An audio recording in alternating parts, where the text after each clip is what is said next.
बिस्मिल्लाहिर्रहमानिर्रहीम। अस्सलामुअलैकुम dear student, कैसे हैं आप? उम्मीद करता हूँ सब खैरियत से होंगे। मैं आपका टीचर सैयद सरफराज अहमद बुखारी अपने चैनल सरफराज अहमद एकेडमी में सबको वेलकम करता हूँ। डियर स्टूडेंट, आज टॉपिक आई कॉम पार्ट 1 करने लगे हैं। उसका नाम है अकाउंटिंग इक्वेशन। वीडियो शुरू करने से पहले मेरी आपसे रिक्वेस्ट है, चैनल को सब्सक्राइब कर दीजिए और बेल आइकन को प्रेस कर दीजिए ताकि हर नई आने वाली वीडियो का नोटिफिकेशन आपको मिलता रहे। तो आइए चलते हैं आज अपने टॉपिक की तरफ।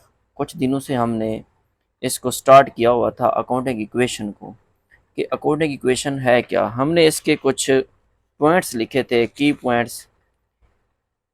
हमने उसके अंदर 4 पॉइंट्स को डिस्कस किया था पहले अकाउंटिंग इक्वेशन में, कि वो जो 4 पॉइंट्स हैं उनको आपने याद भी करना है। तो आज हम चलते हैं आगे, जो है ना, तीन तीन हमने उसके अंदर तक। जी डियर स्टूडेंट, हमने जो हमारा पिछला लेक्चर था उसके अंदर हमने कुछ की पॉइंट्स अपने डिस्कस किए थे। आज हम चलते हैं फर्दर अपने 4 की पॉइंट्स की तरफ।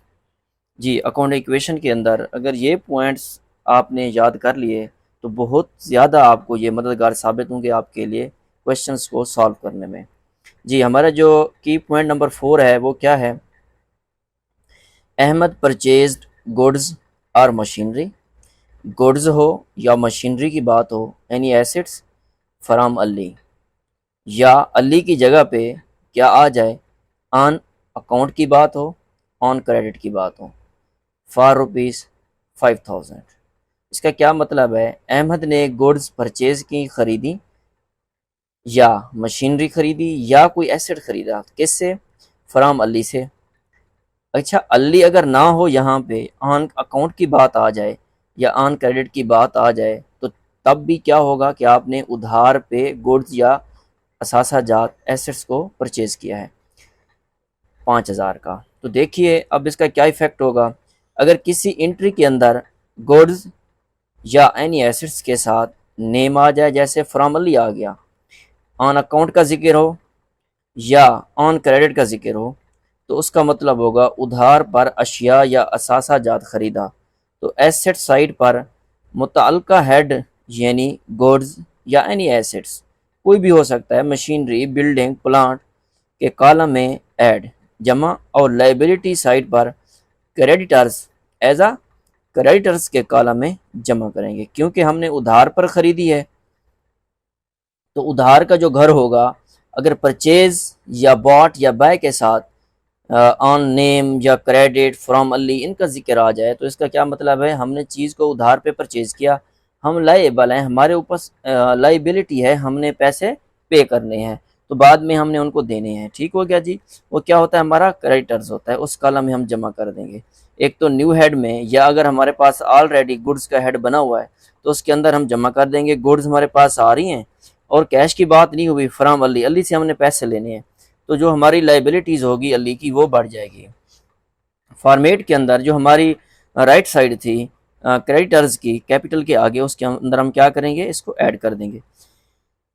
इन दिस ट्रांजेक्शन गुड्स और any assets are increasing. In this transaction goods और एनी एसेट्स, गुड्स या कोई एसेट्स वो बढ़ जाएगा, इंक्रीजिंग। एंड एसेट साइड पर, एंड क्रेडिटर्स या अकाउंट्स पेबल इज इंक्रीजिंग। अब क्रेडिट साइड पे, राइट साइड पे क्या होगा? फॉर्मेट के अंदर हमारा जो क्रेडिटर्स होगा या अकाउंट पेबल्स होंगे वो क्या हो जाएंगे? बढ़ जाएंगे, इंक्रीज हो जाएंगे on equity side. So that this entry has an effect on both sides. अब देखें दोनों साइड्स के ऊपर, एक तो एसेट साइड पे आपके गुड्स बढ़ रहे हैं और क्रेडिट साइड पे आपका क्या हो रहा है जी? क्रेडिटर्स या अकाउंट पेबल्स जो है वो इंक्रीज हो रहा है। दोनों साइड पे इफेक्ट आ रहा है। इसी तरह हमारा जो की पॉइंट नंबर 5 है वो क्या है, उसको हम देखते हैं, स्टडी करते हैं। अगर किसी एंट्री के अंदर सेल सोल्ड गुड्स या merchandise for cash rupees 100,000, 1 lakh. क्या कह रहा है? सेल का मतलब होता है फिरोख्त करना। सेल का मतलब क्या होता है? फिरोख्त करना, बेचना। अब सेल या सोल्ड की बात हो, गुड्स हो या मर्चेंडाइज हो, दोनों सेम ही बात है, इनमें से कोई एक लफ्ज़ होगा। फॉर कैश, अब नेट के ऊपर बात हो रही है, कैश के ऊपर बात हो रही है कि आपने गुड्स या मर्चेंडाइज को बेचा तो कैश लिया।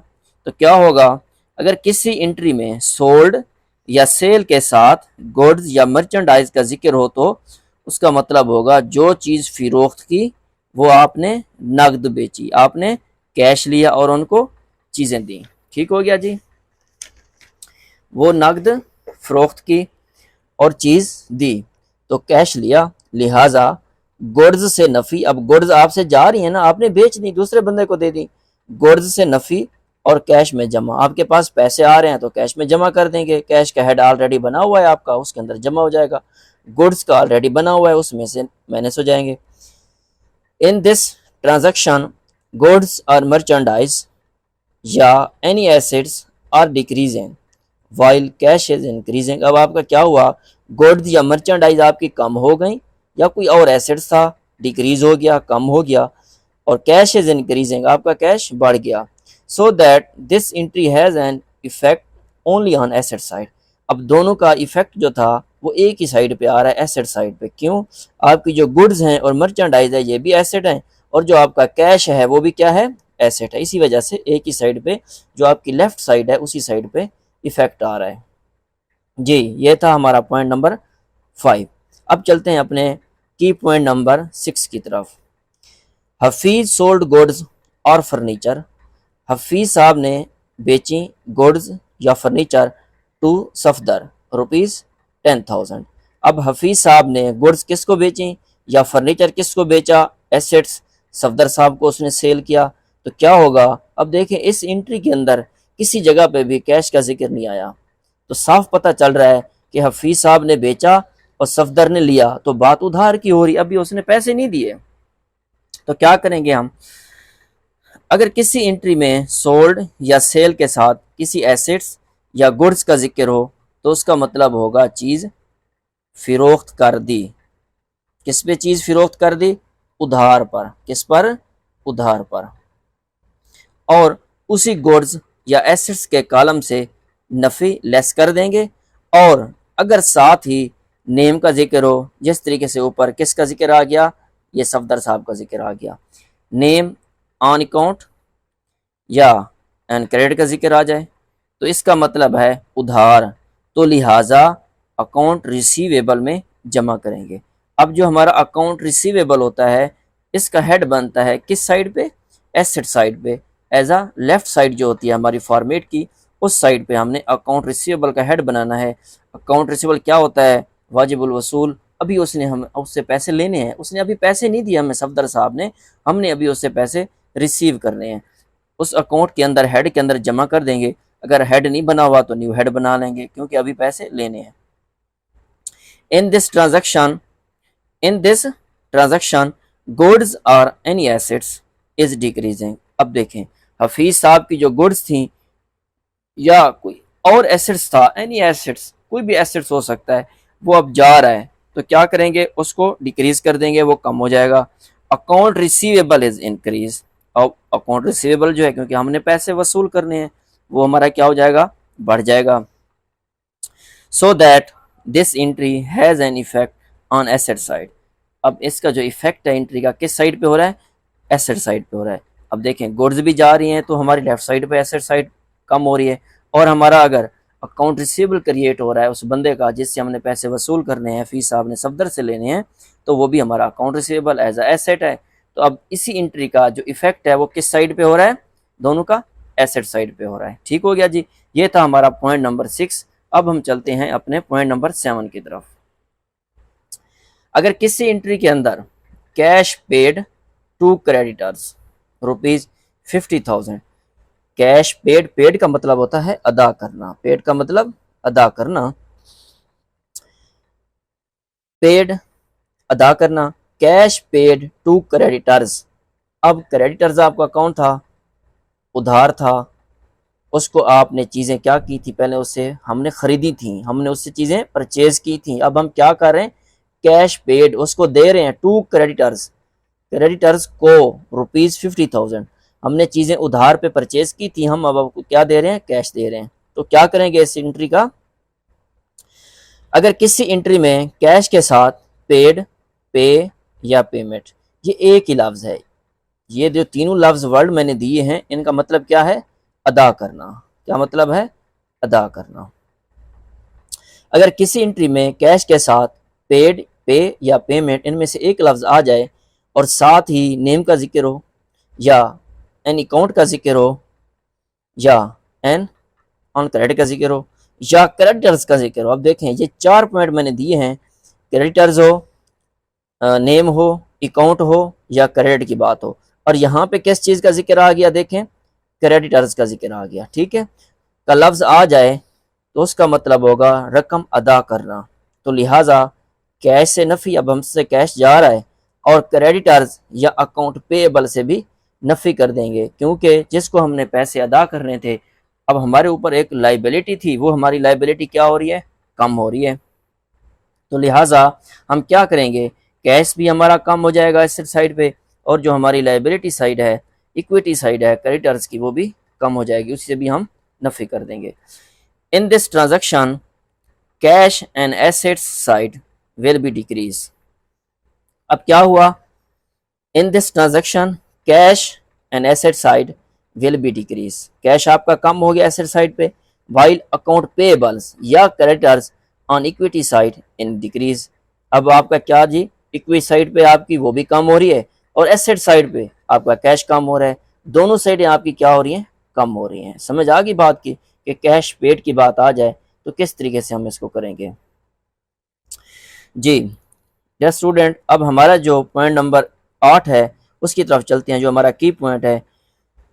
अगर किसी एंट्री के अंदर ये बात आ जाए कैश रिसीव्ड, जिस तरह cash received collected from debtors, cash received का मतलब होता है वसूल करना। क्या मतलब होता है? वसूल करना।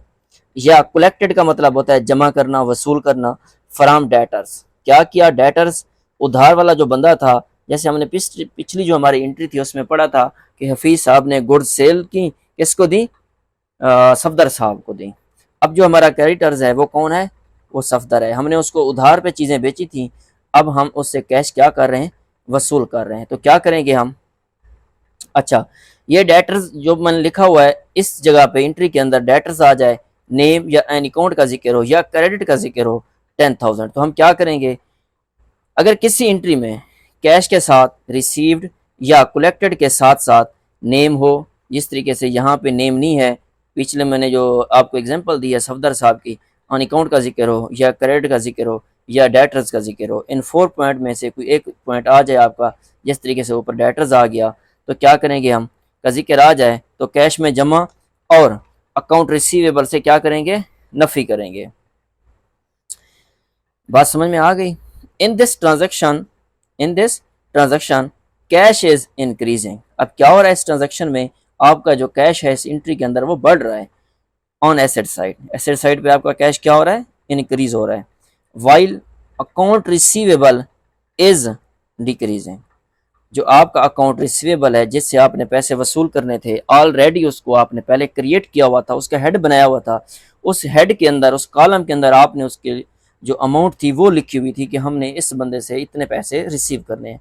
अब उसी अकाउंट वाला जो बंदा सफदर साहब था वो आपको पैसे अब दे रहा है, अकाउंट रिसीवेबल उसका कम हो जाएगा। So that this entry has an effect asset side. अब देखें, एक तो कैश कम हुआ, कैश में इजाफा हुआ, इंक्रीज हुआ, सॉरी कम नहीं हुआ, इंक्रीज हुआ, कैश आ रहा है, और आपका जो अकाउंट रिसीवेबल था उस बंदे का जो बना वो कम हो रहा है। अब दोनों का जो इफेक्ट है किस साइड पे हो रहा है? एसेट साइड पे हो रहा है। ठीक हो गया जी। ये हमने आज कितने पॉइंट स्टडी किए हैं? 8 पॉइंट स्टडी किए हैं। जो हमारे की पॉइंट थे वो 8 हो गए हैं। इनको आपने अच्छे तरीके से याद करना है, इनको अपनी नोटबुक के ऊपर आपने लिखना भी है। तो नए आने वाले जो स्टूडेंट हैं फर्स्ट चैप्टर के जो लेक्चर हैं वो देख लें, ताकि उन लेक्चर्स में जो हमने इंट्रोडक्शन टू अकाउंटिंग को पढ़ा था, अकाउंटिंग का जो हमारा इंट्रोडक्शन था वो आपको पता चल जाए, क्योंकि इसके अंदर नई नई चीज़ें आ रही हैं आपके पास। क्रेडिट आ रहा है, डेटर्स आ रहा है, ऊपर आपने क्रेडिटर्स को पढ़ा था। ठीक है जी। जब तक आप उन टर्मिनोलॉजीज़ को नहीं देखेंगे, याद नहीं करेंगे, तो आगे जो हमारी इक्वेशन के अंदर जो चीज़ें आ रही हैं वही पिछली चीज़ें रिपीट हो रही हैं, वो आपको याद नहीं होगी। क्योंकि इन लेक्चर्स में जो हमारा बेसिक था, इंट्रो था अकाउंटिंग के हवाले से, उसके अलावा काफ़ी सारे जो इम्पोर्टेंट टर्म्स थे हमने उसके अंदर वो स्टडी किए, बच्चों को अच्छे तरीके से समझाए थे। उनको समझे बगैर आप जो आने वाले लेक्चर्स हैं वो नहीं समझ सकेंगे। जितना हम आगे पढ़ेंगे वो आपको समझ नहीं आएंगे जब तक वो पिछली जो हमने टर्मिनोलॉजीज को पढ़ा था उनको आप जब तक नहीं समझेंगे, उनको नहीं देखेंगे।